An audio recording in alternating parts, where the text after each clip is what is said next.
নমস্কাৰ দৰ্শক, মই পংকজ খনিকৰ, আপোনালোকে চাই আছে কৃষি জাগৰণ অসম।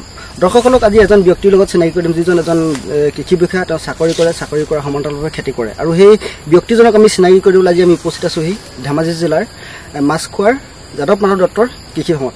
তেওঁ কি কাৰণে খেতি পথাৰলৈ চাকৰি কৰাৰ পাছতো তেওঁ কি কাৰণে খেতি পথাৰত মনোনিৱেশ কৰিছে, বা তেওঁ বৰ্তমান কেনেকুৱা ধৰণৰ কামত লগত জড়িত হৈছে, কি ধৰণৰ খেতি কৰিছে আদি কথাবোৰ জনাৰ উদ্দেশ্যে আজি আমি তেওঁ কৃষি ফাৰ্মত উপস্থিত আছোঁ, আৰু তেওঁ আমাৰ লগতে উপস্থিত আছে। আমি তেওঁৰ লগত চিনাকি, আপোনালোক প্ৰথমে আমি তেওঁৰ লগত চিনাকি হওঁ, তাৰপিছতে কথা পাতিবলৈ চেষ্টা কৰিম।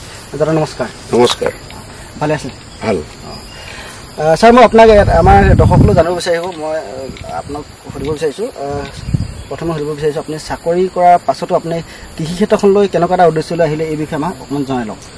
চাওক, এজন মানুহে ক'ব পাৰে যে তেওঁ এটা ভাল চোলা নিপিন্ধিব, তেওঁ ক'ব পাৰে যে মই প্লেনত নুঠো, মই এখন দামী গাড়ী নিকিনো, কিন্তু পৃথিৱীত এনেকুৱা এজন মানুহ নাই যিজনে ক'ব যে মই নোখোৱাকে থাকিব পাৰিম। গতিকে আমি খাবৰ কাৰণে কৃষিটোৱে কৰিবই লাগিব। খেতি নকৰিলে আমি খাম কেনেকৈ? আৰু মই যিহেতু নিজেই খেতিৰ লগত জড়িত, মোৰ চাকৰিটো হ'ল কৃষি বিভাগত, গতিকে মই মোৰ পৰ্যাপ্ত পৰিমাণৰ দেউতাৰ দিনৰ মাটি আছে। এই মাটিবিলাক এনেই পেলাই থোৱাতকৈ মই মোৰ সম্বন্ধীয় এজন ভাইটিৰ সহযোগত এনেধৰণে খেতি কৰি স্বাৱলম্বী হ'বলৈ তেখেতক সুবিধা কৰি দিছো, আৰু নিজেও ইয়াৰ পৰা এটা উপাৰ্জন পাইছো। আমি এতিয়া দেখিবলৈ পাওঁ, আমি বহু ব্যক্তিয়ে এনেকৈ চাকৰি কৰে, কিন্তু আপুনি তাৰ পৰা ব্যক্তিক্ৰম হৈ চাকৰি সমান্তৰালভাৱে কৃষি কৰ্মখনক আগুৱাই নিছে। খেতি মোৰ এতিয়া ইয়াতে প্ৰায় 8 বিঘা মাটি আছে। 8 বিঘাতে 4 বিঘাত মোৰ হেন্দালি আছে।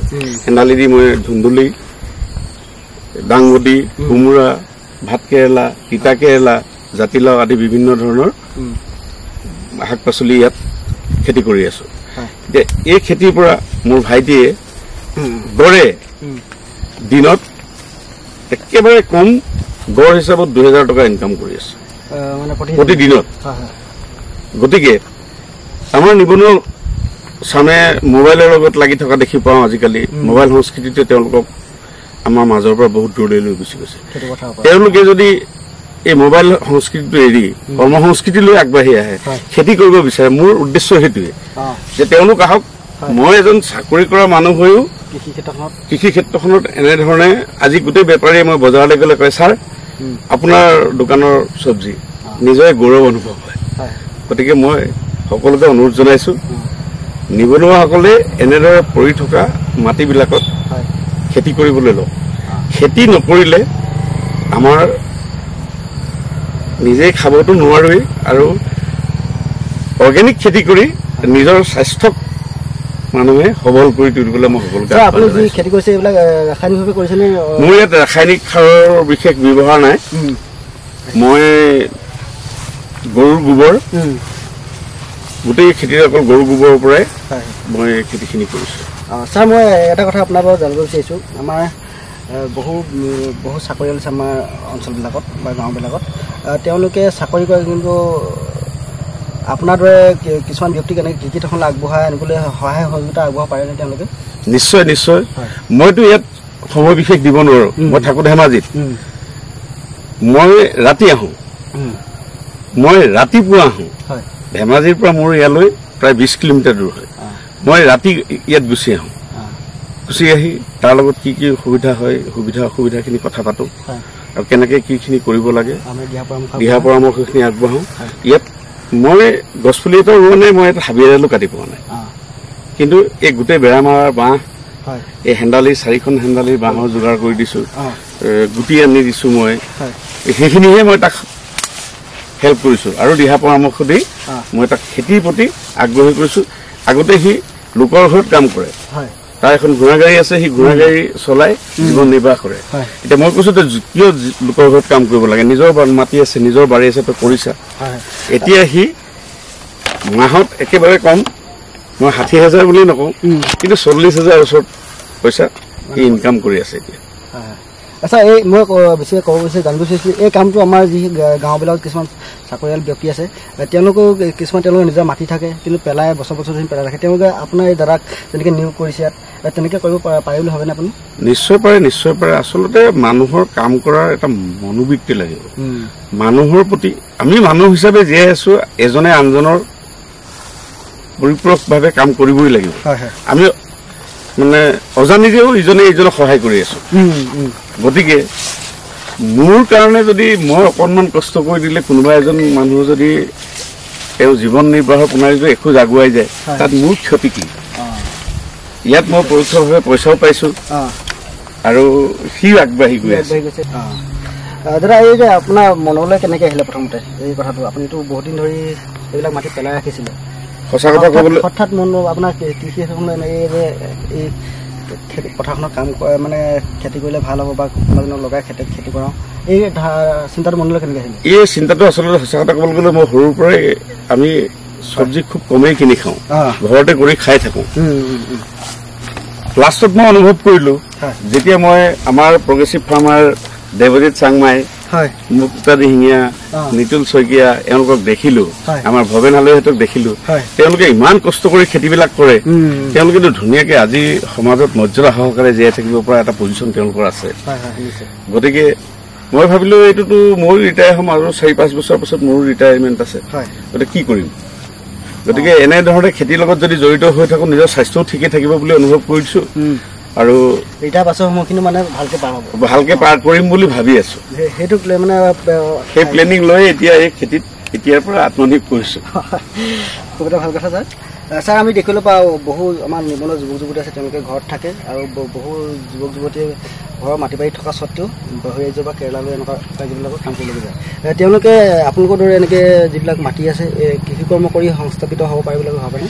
নিশ্চয় পাৰে বহুজন তেনে ভাল মানসিকতাৰ বুলিয়েই কৈছোঁ যুৱকে কেৰেলাত কাম কৰি আহি তাৰে পুঁজি অসমত বা নিজৰ মাটিত এনেধৰণে কাম কৰাৰ উদাহৰণ আছে আমাৰ গাঁৱতে তেনেকুৱা কেইবাজন যুৱক আছে তেওঁলোক প্ৰথমতে কেৰেলাত আছিলে এতিয়া আহি তেওঁলোকে নিজৰ স্বাৱলম্বিতাৰে সুন্দৰভাৱে জীৱন নিৰ্বাহ কৰি আছে ছাৰ মই আপুনি যিহেতু এজন কৃষি বিষয়া গতিকে আপোনাৰ আপোনাৰ পৰা জানিব বিচাৰিছোঁ এনেকুৱা কেনেকুৱা ধৰণৰ আঁচনিবিলাক আছে আমাৰ যুৱক যুৱতীসকলৰ কাৰণে কৃষি কৰ্ম আগবঢ়াবলৈ এনেকুৱা কিবা চৰকাৰী আঁচনি আছে নেকি? চৰকাৰে মানুহ এতিয়া আমাৰ কৃষকসকলৰ উৎপাদন দুগুণ কৰিবৰ বাবে বিভিন্ন ধৰণৰ আঁচনি সমাজৰ মাজলৈ উলিয়াই আনিছে তাৰে ভিতৰত আটাইতকৈ ভাল আঁচনি আহিছে আপোনাৰ ট্ৰেক্টৰ পাৱাৰ টিলাৰ একেবাৰে কম দামত 85% ছাবচিডিত দিয়াৰ ব্যৱস্থা কৰিছে গোটবিলাকক আৰু এনেই পাৱাৰ টিলাৰ ব্যক্তিগতভাৱে কিনিবলৈ গ'লে 1 লাখ টকা গভৰ্ণমেণ্টে ছাবচিডি এখন ট্ৰেক্টৰ পাৱাৰ টিলাৰৰ ছাবচিডি দিছে মানে কৃষি সিঁচাই যোজনা বুলি এটা যোজনাৰ জৰিয়তে কৃষি পথাৰত পানীৰ ব্যৱস্থা কৰি দিছে তাতো 85% ছাবচিডি আছে গতিকে এই সুবিধাবিলাক আমি স্প্ৰে দিওঁ অনলি 500 ৰুপিজত 700 ৰুপিজত মানে বাকীটো subsidy government subsidy farmer share 500 বা 700 এনেকুৱা দৰত আমাৰ অফিচত স্প্ৰে মেচিন দিয়াৰ ব্যৱস্থা আছে আপুনি যিবিলাক কথা ক'লে বা ট্ৰেক্টৰৰ কথা ক'লে বা মেচিনৰ কথা ক'লে বা মাল্চিং পেপাৰ কৃষিকাৰ্যৰ পাবলৈ মানে পাব এইবিলাক পাবলৈ তেওঁলোকে যিসকল কৃষক আছে বা কৃষিবিধলৈ জড়িত হ'বলৈ বিচাৰে যুৱক যুৱতীসকলে কেনেকৈ যোগাযোগ কৰিব লাগিব আপোনালোকৰ তেখেতলোকৰ কথাটো হ'ল কি আচলতে আগতে আমাৰ ফিল্ডত এই সংখ্যা আছিলে ধেমাজি ডিষ্ট্ৰিক্টত 65 জন দুখ লগা কথা এতিয়া মাত্ৰ 17 জন এইহে আমাৰ ধেমাজি ডিষ্ট্ৰিক্টত আছে বাকী গোটেই পোষ্টে খালী আছে গতিকে এজন এইয়ে 5টা 6টা 7টালৈকে এলেকা চাবলগীয়া হৈছে গতিকে ফিল্ডত আহিবলৈ তেওঁলোকৰ আৰু গভৰ্ণমেণ্টে ইমানেই কাম দি দিছে ফিল্ডত আহি ছাৰ্ভে কৰিবলৈ সময়ৰ খুবেই অভাৱ হয় গতিকে আমাৰ অফিচত গৈ আমাৰ এডিঅ' আছে এইসকল আছে তেখেতলোকৰ লগত যোগাযোগ কৰি দৰখাস্ত দি পেলাই মই এবাৰ আলু খেতি কৰিম আপোনালোকে জানি সুখী হ'ব যোৱাবাৰ আমি 3250 কুইণ্টল আলু দিছোঁ কৃষকক খেতিত যদি সম্পূৰ্ণ বিজ্ঞানসন্মতভাৱে প্ৰণালীবদ্ধভাৱে খেতিটো কৰে তেতিয়া মই ভাবোঁ এজন মানুহে চাকৰি কৰাতকৈ বেছি ধন কৃষিত উৎপাদন কৰিব পাৰে আৰু কৃষি কৰি মই যুৱক প্ৰজন্মক এটা অনুৰোধ জনাইছোঁ আমি মৰ্যাদা সহকাৰে খেতি কৰি সমাজত এজন প্ৰতিষ্ঠিত ব্যক্তি হিচাপে জীয়াই থাকিব পাৰোঁ আৰু সেইটো প্ৰতিষ্ঠা কৰিবলৈ আমাৰ যুৱ সমাজ উঠি আহিব লাগিব। এতিয়া আপোনালোকক মই এটা কথা কওঁ, আজি অলপ দিনৰ আগতে আমাৰ DC ছাৰে নিলখৰ এজন কৃষক নিতুল শইকীয়া বাৰীত খেতি চাবৰ কাৰণে DC ছাৰে নিজে আমাক কৈছে যে নিতুল শইকীয়া নামৰ এজন ল'ৰাই এনেকুৱা খেতি কৰিছে, আমি তালৈ যাম, আপোনালোকে তালৈ গৈছেনে? বোলো ছাৰ আমি সদায় প্ৰায় গৈ থাকোঁ, তো আমি আপোনাক লৈ যাম। গতিকে নিতুল শইকীয়াক DC ছাৰে আহিলে লগে লগে বহিবলৈ দিয়ে, আমি কিন্তু DC ছাৰৰ ওচৰত গৈ থিয় হৈ থাকিব লাগে। গতিকে তেওঁ আমাতকৈ বেছি সন্মান পাইছেনে নাই? গতিকে খেতি কৰি যে এজন মানুহে মৰ্যাদা সহকাৰে সমাজত জীয়াই থাকিব পাৰে, মই শব্দটো বাৰে বাৰে এইকাৰণে প্ৰয়োগ কৰিছোঁ যে মানুহে খেতি অলপ দিনৰ আগলৈকে কৃষক বুলি ক'লে অলপ সেও জ্ঞানেৰে চোৱা এটা পৰিৱেশ আমাৰ সমাজত আছিল, কিন্তু আজিৰ দিনত সেই প্ৰৱণতাটো নাইকিয়া হ'ল। আমাৰ মাজত দেৱজিৎ চাংমাই আছে, ৰাষ্ট্ৰীয় পুৰস্কাৰপ্ৰাপ্ত কৃষক। আমাৰ মাজত হালৈ আছে, আমাৰ ৰাজ্যিক পুৰস্কাৰপ্ৰাপ্ত কৃষক। গতিকে আজি আমাৰ ধেমাজি ডিষ্ট্ৰিক্টতে একেবাৰে কম 20 জন মানে ৰাজ্যিকৰ পৰা ৰাষ্ট্ৰীয় পৰ্যায়ৰ স্বীকৃতিপ্ৰাপ্ত কৃষক আছে। তেখেতলোকে আমাতকৈ বেছি সমাজত মানে সন্মান পায় বুলি মই ব্যক্তিগতভাৱে অনুভৱ কৰোঁ আৰু সেইকাৰণে মই উঠি অহা প্ৰজন্মক কৈছোঁ যে আপোনালোকে ভালদৰে যিটো কামেই কৰক, পৃথিৱীত আৰু এটা কথা আছে, এটা সৎ কাম সৎ উদ্দেশ্য লৈ সৎভাৱে যদি কৰে সি সিদ্ধিপ্ৰাপ্ত হ'বই। গতিকে মানুহে যি কামেই নকৰক তাত মন পুতি যদি ভালকৈ কৰে তেওঁ সফলতা পাব। গতিকে উঠি অহা চাম আমাৰ এই কৃষি ক্ষেত্ৰলৈ আগবাঢ়ি আহিলে অসমৰ অৰ্থনৈতিক জগতত এটা বিশেষ প্ৰভাৱ পৰিব, সুপ্ৰভাৱ পৰিব। গতিকে তেখেতলোকক ওলাই আহিবলৈ বাবে মই আহ্বান জনাইছোঁ। খুব এটা গুৰুত্বপূৰ্ণ এটা কথা কৈছে ছাৰে, খেতিও আপোনাৰ মজুৰি আপোনাৰ এক জীৱন যাপন কটাব পাৰে। ছাৰ আপুনি ব্যস্ততা আছিলে, ব্যস্ত মানে যথেষ্টখিনি সময় দিলে আৰু বহুখিনি গুৰুত্বপূৰ্ণ কথা ক'লে, তাৰ বাবে ধন্যবাদ। ধন্যবাদ।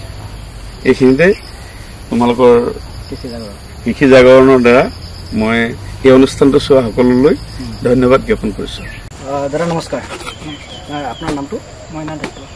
দাদা আপুনি এই দাদাৰ সংস্পৰ্শলৈ অহাৰ আগতে আপুনি কেনেকুৱা কামত ব্যস্ত হৈছিলে? মই আগত লোকৰ ঘৰত হাজিৰা কৰোঁ, জেগা চেগা কাটো, চাহ কাটি ক'ৰবাত পেলাওঁ, এই ঘৰকে এখন পেলাওঁ। হয়। যাদৱ মাধৱ দত্তৰ লগত আপোনাৰ সম্পৰ্কটো কেনেকৈ সৃষ্টি হ'লে খেতি কৰাৰ ক্ষেত্ৰত? সম্পৰ্কটো মানে মই বেলেগত কাম কৰি থকা অৱস্থাত দাদাই ক'লে, হয় ভাইটি বেলেগত কৰি লাভ নাই, বাঁহ আছে জেওৰা মাৰ আৰু মাৰি মেলি এনেকৈ মই গুটি চুটি বা কিবা যোগাৰ দিম, হয় যিয়ে পাৰোঁ, তয়ো অকণমান চেষ্টা কৰ, এনেকৈ বাৰী পাতি মেলি বা বাগানটো মোৰ চোৱা চিতা কৰি, হয় বা নিজৰ কোনো তই এইটো কাম কৰ, এইটো কাম কৰিলে চাকৰি যি দিওঁ মোক, হয় ঠিক তেনেদৰে কৰ। মানে তেওঁ কোৱা কথাটো এতিয়া বাস্তৱত কেনেকুৱা হৈছে? বাস্তৱত এতিয়া ভাল পাইছোঁ।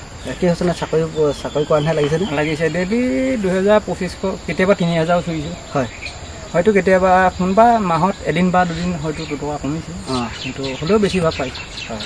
বৰ্তমান আপোনাৰ কেনেকুৱা ধৰণৰ ইয়াত আছে, কি শস্যৰ খেতি আছে? শস্যৰ তিতাকেৰেলা আছে, কোমোৰা আছে, ভাতকেৰেলা আছে, জিকা আছে, দাংবডি আছে, তাৰপিছত তিতাকেৰেলা, স্কচ এজোপা আছিলে, জানো কি বেমাৰ হৈ মৰিলে মই ধৰিব নোৱাৰি। এইখিনি চোৱা চিতা মানে আপুনি কৰে?